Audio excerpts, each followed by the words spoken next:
السلام علیکم ورحمۃ اللہ وبرکاتہ۔ انسان کی ایک کمزوری ہے جو ہم سب میں پائی جاتی، وہ یہ ہے کہ ہم اپنے ماحول کو صحیح سمجھتے۔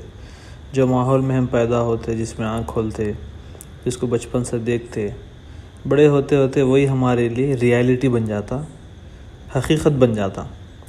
حالانکہ ضروری نہیں ہے کہ ہم جو ماحول میں پیدا ہوئے وہی صحیح ہو۔ ہم مسلمان گھر میں پیدا ہوئے، بچپن سے ہم اپنے بڑوں کو نماز کو جاتا ہوا دیکھ رہے ہیں، نبی کا نام لیتے ہوئے سن رہے ہیں، قرآن کو دیکھ رہے ہیں، اسی لیے ہم مسلمان بن گئے اور اسلام کو صحیح سمجھتے۔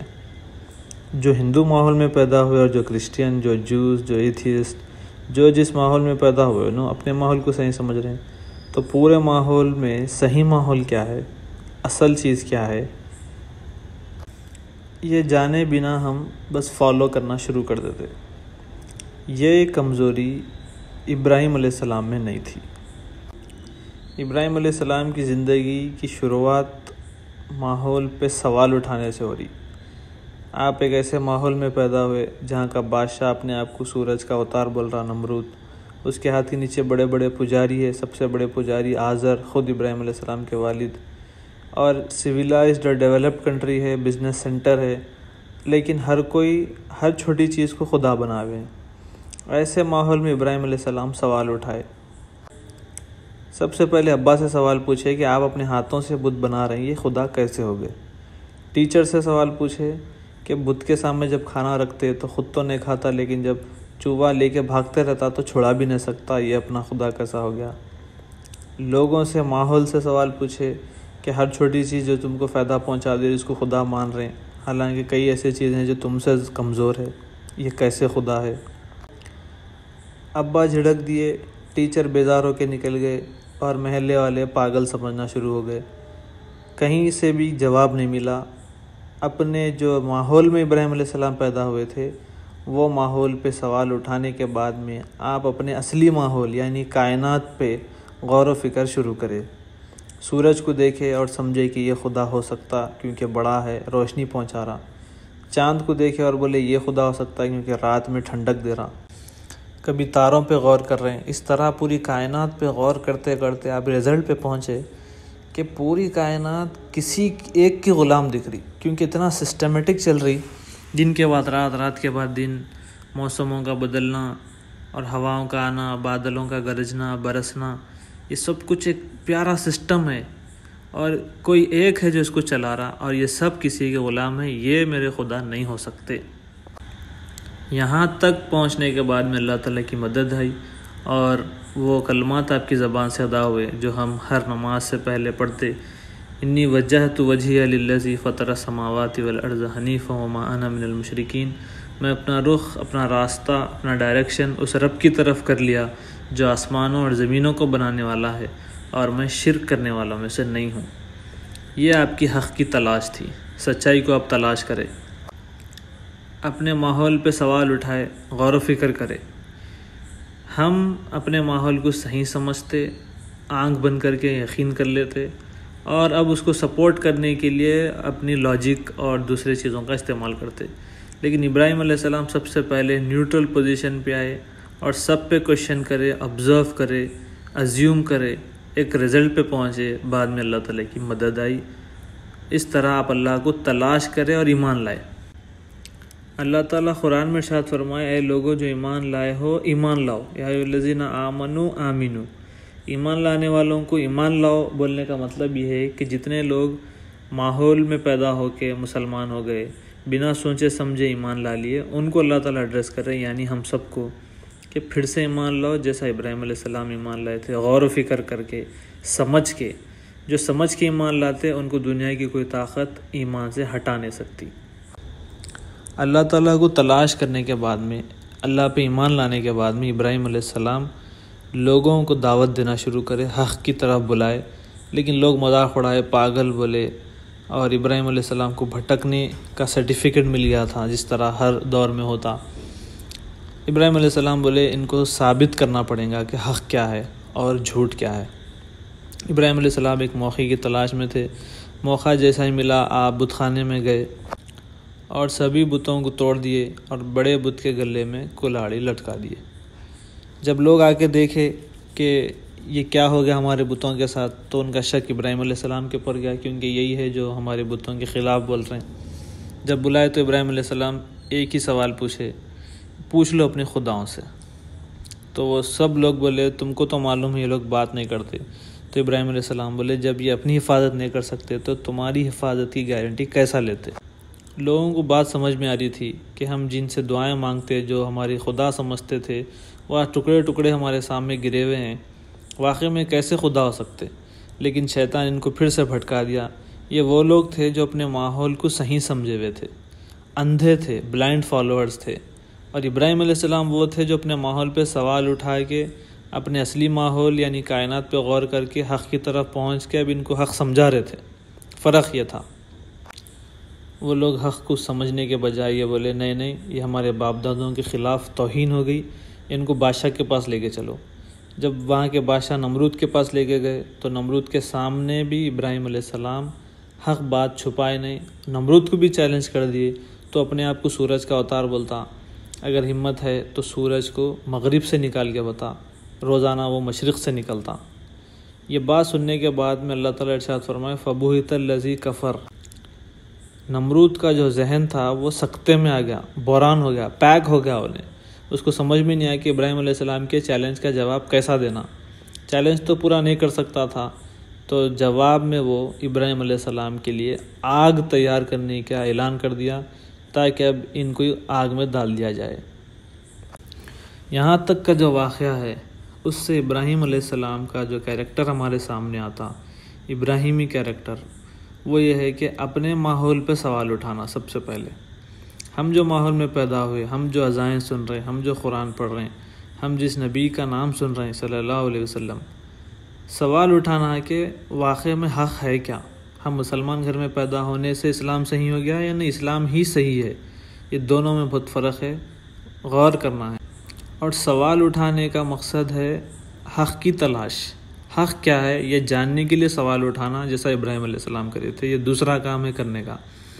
اور تیسرا کام، جب حق معلوم ہو جاتا تو ابراہیم علیہ السلام اپنے والد کو بھی دعوت دیے، حق کی طرف بلائے، اور قرآن میں بہت پیارے انداز میں اللہ تعالیٰ اس کا ذکر کرے، اے ابا جان آپ حق کی طرف آ جائیے، میرے پاس علم آ چکا، آپ یہ راستہ چھوڑ دیجئے۔ ابا کو دعوت دینے کے بعد میں آپ بستی والوں کو سمجھانے کے لیے ایک ایکسپریمنٹ کر کے بتائے۔ یہ بہت بڑا اسٹیپ تھا آپ جو لیے، رسک لیے، جس کی وجہ سے بادشاہ کے سامنے جب گئے تو بادشاہ کے سامنے بھی حق کی بات رکھے۔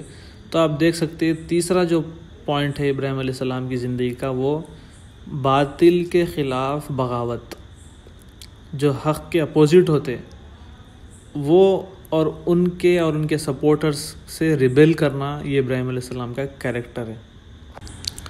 اب آگ تیار ہونے کے بعد میں ابراہیم علیہ السلام کو آگ میں ڈالا گیا۔ آگ کو اللہ تعالیٰ حکم دیے، اے آگ ابراہیم علیہ السلام کے لیے ٹھنڈی اور سلامتی والی بن جا۔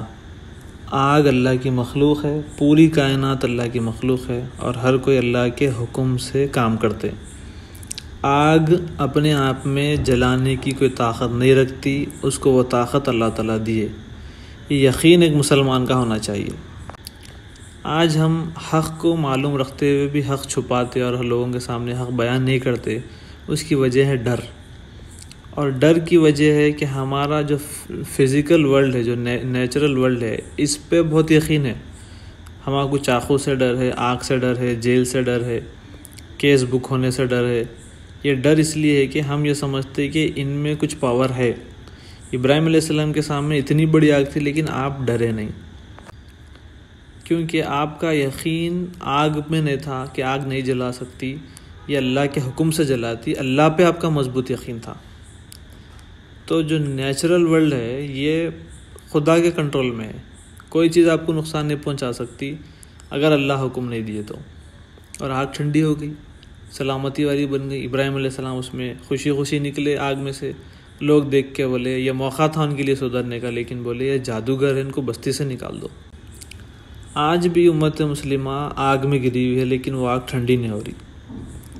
اس لیے نہیں ہو رہی کیونکہ آج نمرود بھی ہے، آگ تیار کرنے والے بھی ہے، وہ برا ماحول بھی ہے۔ اللہ ہمیشہ سے ہمیشہ رہیں گا مدد کرنے کے لیے، لیکن ابراہیم علیہ السلام مسنگ ہے، ابراہیم علیہ السلام کا کیریکٹر مس ہو رہا۔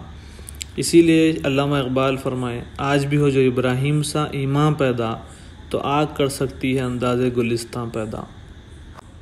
یعنی آگ اس وقت اللہ کے حکم سے جو ٹھنڈی ہوئی تھی، جو باغ بن گئی تھی، وہ آج بھی ہو سکتی۔ بس ابراہیم علیہ السلام کا کیریکٹر اپنے اندر ہم کو پیدا کرنا ہے، ماحول پہ سوال اٹھانا، حق کی تلاش کرنا، اور حق جب مل جاتا تو پورے باطل ماحول سے بغاوت کرنا اور حق لوگوں کے سامنے پیش کرنا، ثابت کرنا، اس پہ جم جانا۔ یہ ابراہیم علیہ السلام کا کیریکٹر ہے۔ ابراہیم علیہ السلام کی زندگی کو ایک اور اگر اسپیکٹ سے دیکھے تو یہ بات سمجھ میں آتی کہ ابراہیم علیہ السلام بہت بڑی قربانی دیے اپنی زندگی کے شروعاتی دور میں۔ بیٹے کی قربانی کا تو بعد میں ذکر ہوتا، لیکن سب سے پہلے آپ دیکھیے کہ ابراہیم علیہ السلام کے والد کوئی روڈ سائڈ آدمی نہیں تھے، کوئی معمولی آدمی نہیں تھے، وہ بہت بڑے منسٹر تھے، لوگ جھک کے ان کو سلام کرتے تھے، جائیدادیں تھیں ان کی، دولت، شہرت، عزت، اور یہ ساری چیزیں ابراہیم علیہ السلام کو گھر بیٹھے ملنے والی تھی۔ آپ ایکلوتی ایک اولاد تھے آزر کے۔ یہ سب چیزوں کو ابراہیم علیہ السلام اللہ کے لیے، حق کے لیے چھوڑ دیے، ٹھکرا دیے، قربانی دے دیے۔ یہ بہت بڑی قربانی ہے ابراہیم علیہ السلام کی۔ دنیا میں وہی لوگ ترقی کرتے جو بکنے والے نہ ہوتے۔ بکنے والے، دولت کے سامنے اپنے آپ کے گھٹنے ٹیک دینے والے، کسی بھی مذہب میں، کسی بھی آرگنائزیشن میں، کسی بھی اسٹیٹ کے لیے نقصان دہ رہتے۔ ابراہیم علیہ السلام کے سامنے پوری دنیا کی دولت تھی، لیکن وہ آپ کے لیے کوئی ویلیو نہیں رکھتی تھی۔ آپ کی نظر میں ویلیو، قدر اللہ تعالیٰ کی تھی، حق کی تھی۔ اب ابراہیم علیہ السلام اپنے بھتیجے لوط علیہ السلام اور اپنے اہلیہ سارہ علیہ السلام کو لے کے بستی سے نکلے، اور نکلنے کے بعد میں آپ وہی کام کرتے ہوئے اپنی زندگی گزار دیے جس کی وجہ سے والد گھر سے نکال دیے تھے، بستی والے بستی سے نکال دیے تھے، اور بادشاہ آگ میں پھینک دیا تھا۔ وہی کام کے لیے آپ اپنی پوری زندگی وقف کر دیے، حق کی طرف لوگوں کو بلانا۔ اس سے یہ بات ہم کو سمجھ میں آتی کہ ابراہیم علیہ السلام کی نظر میں وہ آگ اور وہ گھر سے نکل جانا، وہ بستی والوں کا ناراض ہونا، یہ باتیں کوئی میٹر نہیں رکھتی تھی۔ ابراہیم علیہ السلام کی نظر میں بس حق تھا، حق کا غلبہ تھا، حق ڈومینیٹ ہو جانا۔ اسی لیے آپ دیکھیں گے اپنی زندگی کا پورا وقت آپ اللہ تعالیٰ کے کلمے کو بلند کرنے کے لیے نکال دیے۔ عراق سے نکلے تو اوپر سیریا کی طرف، پھر ہوتے ہوئے ادھر نیچے عرب اور مکہ تک آ گئے آپ۔ یہی کام کے دوران آپ ایک اور نکاح کرے ہاجرہ علیہ السلام سے۔ اب آپ بوڑھے ہو چکے تھے، یہ کام میں پوری زندگی لگا دیے، لیکن آپ کو اولاد نہیں ہوئی۔ سارہ علیہ السلام بھی تھے، حاجرہ علیہ السلام بھی تھے۔ اب آپ اللہ تعالیٰ سے اولاد کے لیے دعا کرنے ہاتھ اٹھائے، اور دعا میں یہ بات نہیں بولے کہ میں بوڑھا ہو گیا، میرے سہارے کے لیے اولاد دے۔ آپ یہ بولے جو کام کے لیے میں نکلا اور جو کام میں کر رہا ہوں آپ کے حکم سے، اے اللہ، وہ کام کو جاری رکھنے کے لیے مجھے نیک اور صالح اولاد عطا فرما۔ اپنے اس مشن کے لیے آپ اولاد کی دعا کریں۔ اور جیسا ہی اللہ تعالیٰ ابراہیم علیہ السلام کو اسماعیل علیہ السلام عطا کرے، اللہ حکم دیے کہ اب حاجرہ اور اسماعیل علیہ السلام کو لے کے نکلو۔ لے کے نکلے، نکلتے نکلتے رستے میں آپ دعوت دیتے ہوئے جاتے جا رہے ہیں، ایک ریگستان آیا، اللہ کا حکم ہے بس یہاں پر چھوڑ دو، اور وہ ریگستان تھا مکہ۔ یہاں پر چھوڑنے کے بعد میں حاجر علیہ السلام بھی ایک ہی سوال پوچھے، کیا یہ اللہ کے حکم سے آپ ہم کو چھوڑ رہے ہیں؟ تو ابراہیم علیہ السلام بولے ہاں۔ اب چھوڑ کے جانے کے بعد میں یہاں پر جو واقعہ ہوا وہ بھی ہم سب کو معلوم ہے کہ حاجر علیہ السلام اسماعیل علیہ السلام کے ساتھ ہے، اور آپ کے پاس جو کچھ بچا ہوا تھا غذا وہ ختم ہو گئی، پانی بھی ختم ہو گیا، ریگستان ہے، دور دور تک پانی نہیں ہے۔ اسماعیل علیہ السلام رو رہے ہیں اور دو پہاڑوں کے بیچ میں ہیں۔ تیز دھوپ رہنے کی وجہ سے حاجر علیہ السلام کو پہاڑ کے چوٹی پہ پانی نظر آ رہا، آپ دوڑ رہے ہیں اور پانی نہیں مل رہا۔ اس طرح 7 چکر وہ پہاڑوں میں لگانے کے بعد میں اللہ تعالیٰ کا حکم ہوا کہ اسماعیل علیہ السلام جہاں پر ایڑیاں اپنے رگڑ رہے ہیں وہاں سے ایک چشمہ پھوڑ دو، اور وہ چشمہ وہاں سے پھوٹا، پانی نکلا۔ حاجر علیہ السلام جلدی جلدی آئے اور زمزم بولے، ٹھہر جا ٹھہر جا، رک جا، پانی کو رکاتے ہوئے آپ زمزم بولتے گئے۔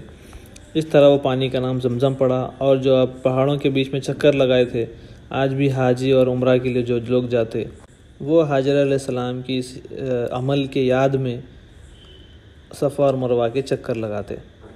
یہاں پر جو سبق ہم کو ملتا وہ یہ ہے کہ اللہ کے دین کے لیے ہجرت کرنا، یعنی ایک مقام چھوڑ کے دوسرے مقام پہ چلے جانا، دوسرا وہاں پر آنے والی مشکلات کو برداشت کرنا اللہ کے دین کے لیے۔ تو دین کے لیے یہ بھی ایک بہت بڑی قربانی تھی جو حاجر علیہ السلام اور اسماعیل علیہ السلام دیے۔ اللہ تعالیٰ کا جو پلان تھا وہ پلان حاجر علیہ السلام کو بھی نہیں معلوم تھا، ابراہیم علیہ السلام کو بھی نہیں معلوم تھا، اسماعیل علیہ السلام تو چھوٹے تھے۔ اللہ کا پلان تھا کہ یہ جو ڈیزرٹ ہے، یہ جو ریگستان ہے، یہاں سے ان کی نسل سے ایک نبی کو اٹھانا ہے، ایک امت کو اٹھانا ہے، امت مسلمہ، پوری انسانیت کو روشنی دینے والے محمد صلی اللہ علیہ وسلم کو اٹھانا ہے۔ یہ جو پلان تھا یہ نہیں معلوم تھا، لیکن بس اللہ کا حکم ہوا اور چلے گئے۔ یہی اللہ تعالیٰ کو مطلوب ہے، یعنی یہی اللہ تعالیٰ چاہتا کہ بندہ میری بات سننا، میرے حکم کو ماننا، جو جس کی زبردست ثبوت، زبردست مثال حاجر علیہ السلام اور ابراہیم علیہ السلام دیے۔ جب آپ واپس اپنے بڑے اہلیہ سارہ علیہ السلام کے پاس چلے گئے تو وہاں پر 3 فرشتے انسان کی شکل میں آئے۔ ابراہیم علیہ السلام مہمان نواز تھے، ان کے سامنے بکرا بھن کے رکھ دیے، وہ لوگ نہیں کھا رہے تھے۔ ابراہیم علیہ السلام پوچھے کیا بات ہے، آپ لوگ کھا رہے نہیں؟